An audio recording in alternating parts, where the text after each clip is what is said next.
ঈদের দিনে যাতে শান্তি শৃঙ্খলা ব্যাহত না হয়, শান্তিপূর্ণভাবে ঈদ উৎসব পালিত হয়, তার জন্য বিভিন্ন মসজিদের ইমামদের নিয়ে বৈঠক করল দিনহাটা থানার পুলিশ প্রশাসন।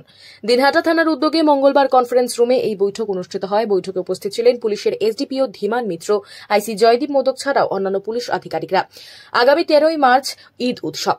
এই ঈদ উৎসবের দিনে ঈদ উদ্যোক্তারা কোন কোন বিষয়ের উপর গুরুত্ব দেওয়া উচিত তা নিয়ে বিস্তারিত আলোচনা হয়। কোথাও যেন কোনো শান্তি শৃঙ্খলা ব্যাহত না হয়, তার জন্য সজাগ দৃষ্টি রাখার জন্য পুলিশ আধিকারিকরা ইমামদের প্রতি আহ্বান জানায়।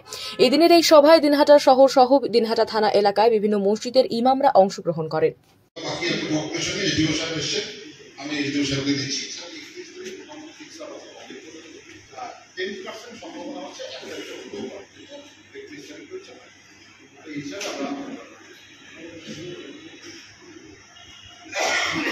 সবাইকে